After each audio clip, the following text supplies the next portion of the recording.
Welcome back, everyone. I'm Dr. Foojan Zeine, and I'm excited to have Alan Cox with me. He's a mental health change maker. Yes, a mental health change maker on a mission to change the narrative around mental health and help millions of people achieve mental fitness. Alan has now devoted his life to helping millions of people become mentally fit and strong. And a crucial part of his mission is creating a fantastic new mobile app, Ever Yellow, that helps you build mental fitness enjoyably and easily. Welcome to the show, Alan. It's my pleasure to be here. How are you today? I'm doing pretty well. I'm excited about what you're doing. And I know that you have gone through a lot yourself. And sometimes when we go through our own hardship, not only that we have the experience of, when we're vulnerable, when we're powerless, and at times even hopeless. And I know that you've gone through those. And then as we find the resiliency and the growth and, the stamina and the courage and all of it to kind of work on ourselves and bring us up. That because we've gone through the path, that we have a little bit of a more understanding of what it feels to be on both sides. And it seems like you've brought that and, sharing it with people in the way that you know. So first tell us about you and what you have gone through to then find, to create this kind of motivation of now wanting to share with people from a place of mental health rather than illnesses. Yeah. Well, I guess my kind of journey started as a very young child. It was quite a traumatic upbringing. There was nothing kind of really terrible, but at a time when you're growing up and you need nurturing and love from your parents. I kind of had the opposite from that, right? And that takes a toll, right? You instead of you growing up and your brain is kind of wiring your life around you being a lovable person, you form a mindset that kind of suggests that you're not. So so I probably because of that, I struggled through school, with relationships and that kind of thing. Would get into trouble, and that in my adult years, that kind of started to really kind of play out. I think the older you get, you start putting on more of an act, right? You have to act a certain way to go to work and things like that, right? And this kind of veneer hides that inside you're kind of crying and screaming a lot of the time, and that now looking back, I see that that ultimately takes its toll, right? And there's been times where there's been major depressive episodes, and just when it seemed like I was getting my life back together, I was I had a major back injury because of an accident at work, and that was bad enough on its own, but that also kind of shattered my dreams of what I was intending to migrate to New Zealand. Ultimately that did happen, but at the time I thought all my dreams had gone as well. And look, there's a number of these big episodes like that, and the last one was about 10 years ago when here in Christchurch, New Zealand, we had fairly major earthquake here, and I come very, very close to being killed in that. And again, instead of taking the time I needed, I had to kind of put on this act to I was running a company, I had people that needed me, and that ultimately led in me having a major mental breakdown. Yeah, I could hardly walk. I could hardly talk. I could only function awake for about, hour and a half, 2 hours at a time. Yeah, that's about as bad as it got, really. And like, thankfully, I managed to turn things around soon after that. And what worked for you to be able to turn around when you were at the lowest place that your mental capacity and emotional capacity could take? Because it just seems like at one point the ego strength just broke and just dissociated, disconnected, even from your body, even from your body functions at one point. So what brought you back? The step-by-step concept that you were able to actually find the resiliency to step back into your body, to your system, and moving forward. Yeah,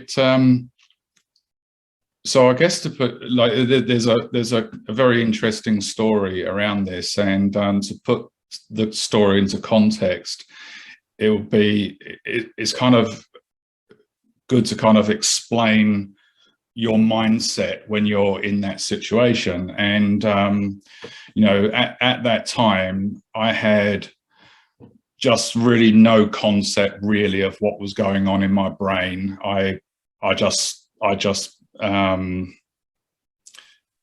accepted that I was one of those poor people that has a messed up brain, and that's it. That's my lot in life. I didn't understand about the mechanics of your brain, neuroscience, anything like that. And my analogy for how I felt at that time was just like being in a completely dark tunnel where I just didn't know which way was which, and there was just no way out, right? And what actually happened is I later found out it was my wife that actually there was a program that she put on the TV. It was a BBC program called The Truth About Depression, and I highly encourage anyone to watch it, because whether or not you are depressed, or I think it's an amazing program to understand what's going on in your brain. And anyway, she put this on, I guess just thinking it might help in some way. And what that program did is it showed me a number of things that I just didn't know before, right? Like, it showed me that, like, just for one example, that because of the life that I'd been through, my hippocampus is probably 20% smaller than like what it should be. And that means, like, these things will happen in my brain, and the way I think and behave will change.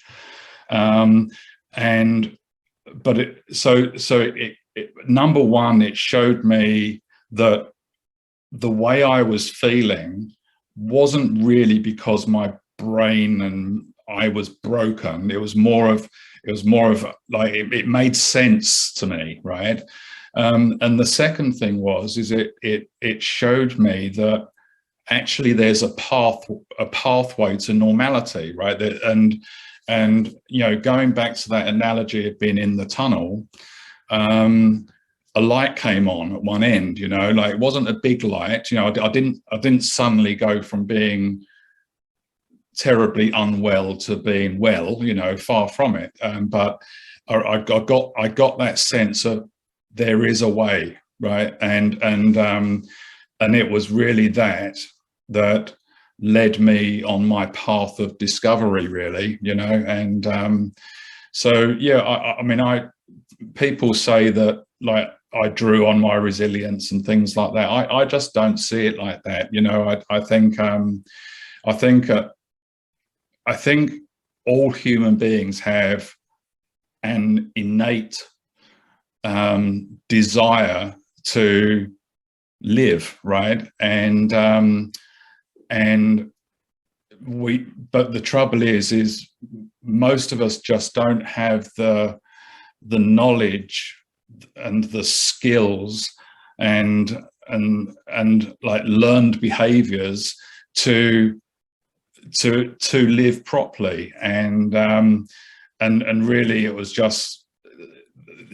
that program that kind of gave me that sense of, right, well, let's do this, in the words of Nike, just do it, and that's where it started. I think you're talking about a very important fact. First of all, when we do have information, then we find the agency to go and do something about ourselves. When we don't have the information, we are lost and we just get scared. So in the midst of having information, obviously, we get to choose in what is the next path that we want to take, and then you can make that choice. And I'm hearing that based on watching that program, you guys got an insight about, all right, this is what's going on in my brain, and these are some of the behavioral perspectives that I can do. These are the steps that I can do. And the more that you did those steps, the neural networks got connected, and then you by your behavior, you allowed the brain change to happen, and vice versa. And it kind of goes back and forth in the infinity concept. And it seems like at one point, then you decided, oh, if this works for me, if information works for me, if I can shift who I am based on, in receiving information and other aspects that led you to the app, creating the app for everybody else. Yeah, and yeah, absolutely. I think the, again, if you permit me just to give a bit of context there, the app didn't come till many years later, and that at the time when I was in recovery, I remember being given kind of a booklet by my care workers, right? Or like a plastic folder with all of these leaflets in. And one of them was like all of these apps that I could try. And I tried pretty much all of them, and they were all hopeless, right? They were dry, they were clinical, they often made me feel worse. They required me, they was suggesting things for me to do that I just didn't want to do.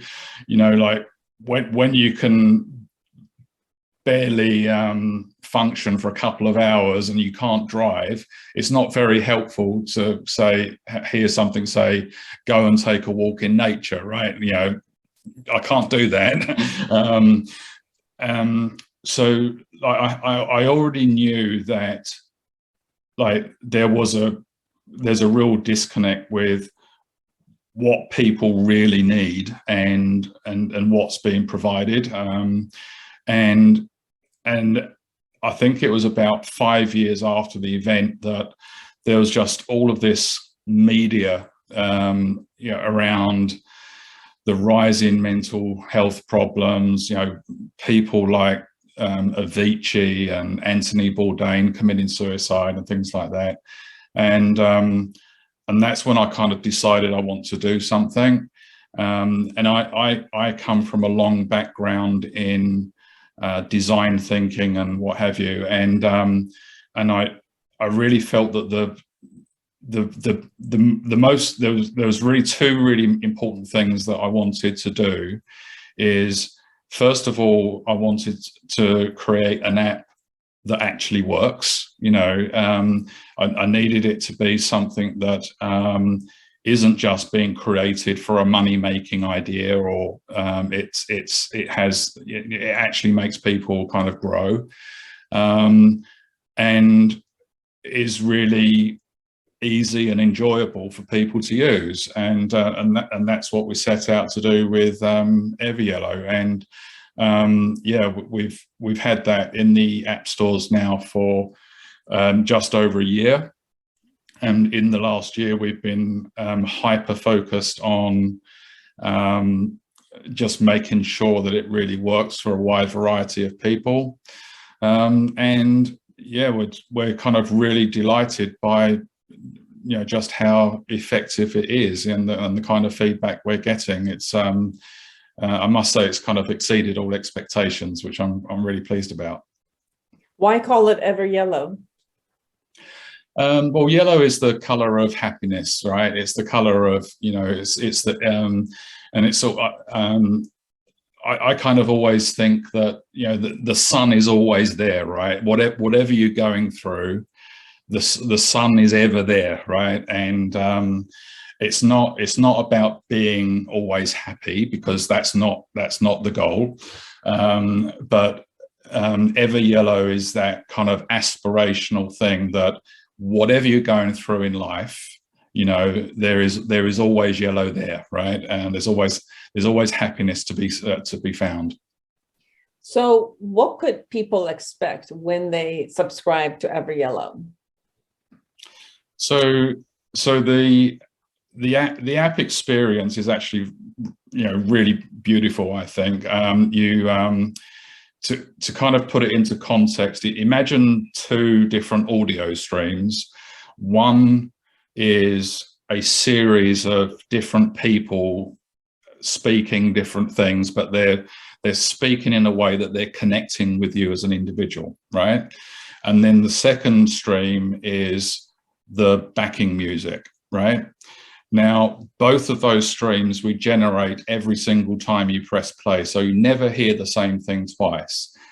But here's the thing: what you're listening to is tailored to what you need as an individual.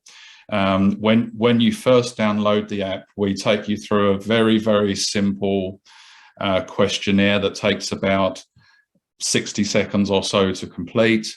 And in that, we understand how your well-being is across a range of different measures, like your relationships, your ability to stay present, how often you experience flow, that kind of stuff, all related to positive psychology. And so we get those measures, and we also get to understand your personality type, which is incredibly important, because just to illustrate the point, imagine you've got two people with exactly the same well-being profile, but one is a driver and the other one is analytical. The analytical person, if you as a counselor talking to that person, the analytical person, they want detail. They want to know why are you telling me this? Whereas the driver, they don't, detail will frustrate them, and they just want to know what to do, right? And similarly, if you imagine you've got two people that are both, say, amiable, and you would speak to them both in exactly the same way, but they have two completely different well-being profiles, right? Again, you would give them very different content. So that's exactly what we do. And one of the biggest pieces of feedback we get is that when people listen, it just really connects from the get-go. Like, it really feels like the people that are speaking to them know them, and it's and that's what we've designed it to do. And you said that you've taken concepts from positive psychology and you have added that piece. What was it about the listening part that you incorporated that you thought it was important to connect? Yeah, well, I'd already studied things like psychoacoustics and how sound and music can really help to, well, it does a number of things, but it really helps to concentrate on the messaging while, if you've got things going on in your mind, with the music right, and then listening to the messaging, it basically connects a lot better. It's just a nice experience, right? We wanted to make it really enjoyable, right? And the phrase mental health app and enjoyable aren't usually two things you put together. And but the other really big thing we wanted to achieve was something where you literally can use it in any situation. So we wouldn't encourage you to use it while you're doing brain surgery, maybe, but the idea is that we have people that say will use it to and from work while they're driving home, right? Other people will use it while they're doing the dishes and or while they're walking the dog. We really encourage people just to tie it to an existing habit, so it becomes a habit. And yeah, that was the other problem I found with all of these other apps is you've got to find a desk to go and do writing, or you've got to find a space where you can not feel weird when you're meditating or something like that, right? And so we've even built in technology where you can slide down the vocals so that you can kind of barely hear them. The theory is called supraliminal theories, when your brain can hear the messaging, but you're kind of distracted by other things. And what that basically means is you can effectively get the therapeutic value of listening to Everyellow while you're working and while you're studying, and you can listen for hours like that, or you can listen while you're sleeping. And look, we are far off from kind of making any grand medical claims about that, but let's say that we've had a fairly strong amount of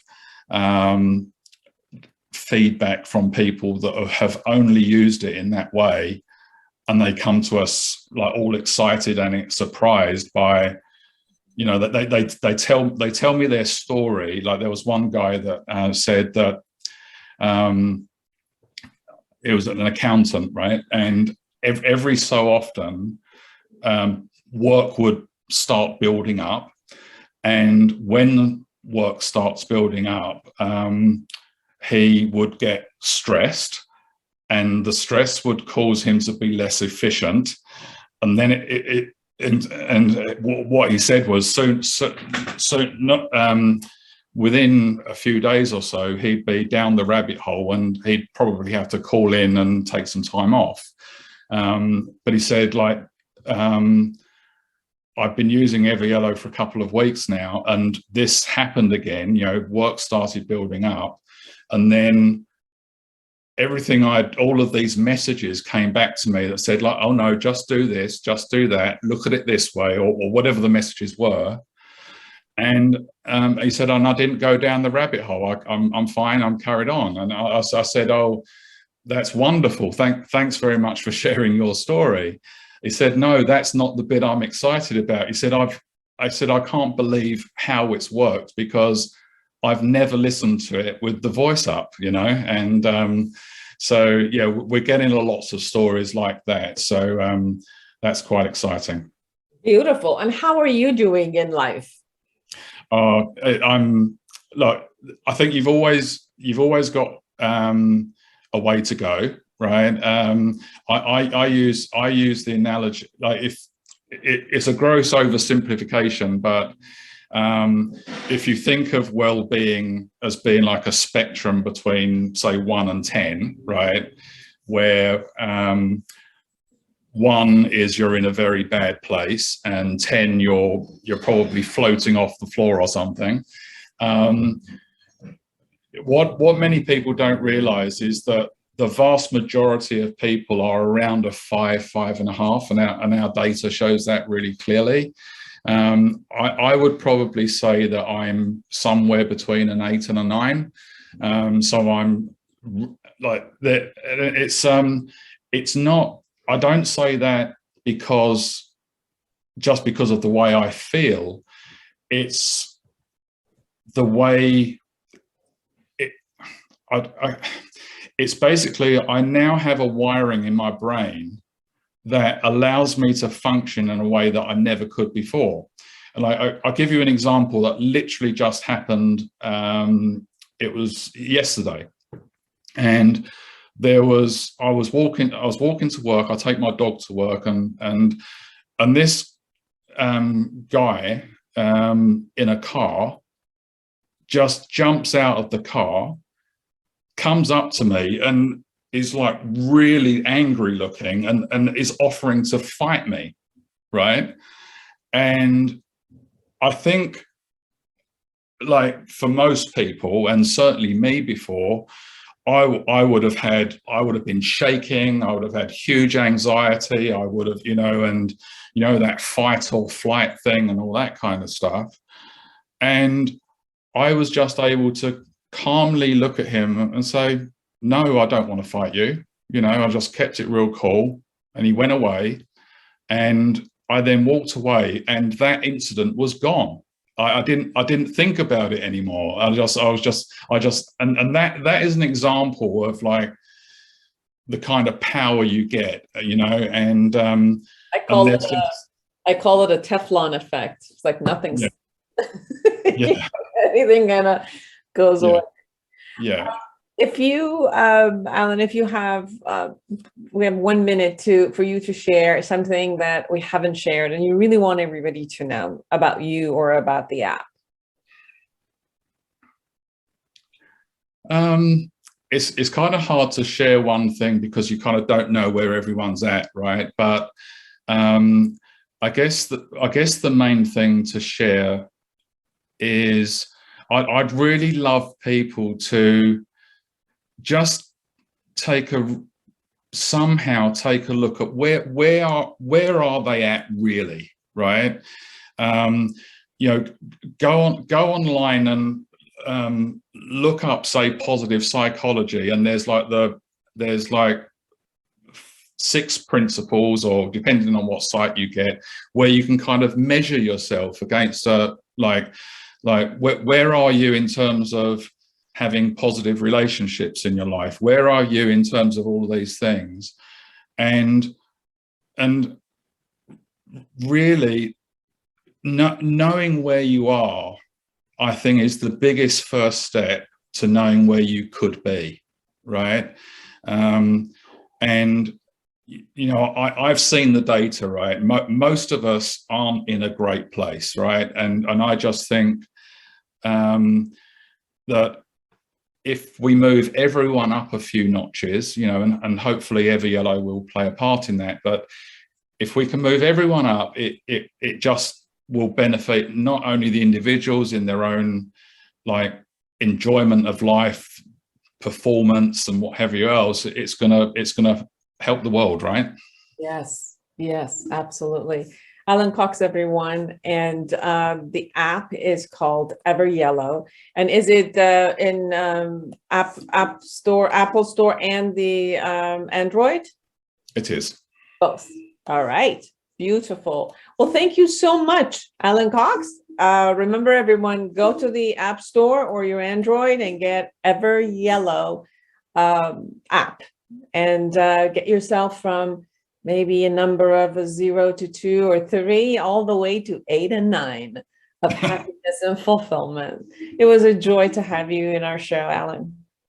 It was wonderful to be here. Thank you very much for having me. Of course, don't go anywhere, everyone. We'll be right back.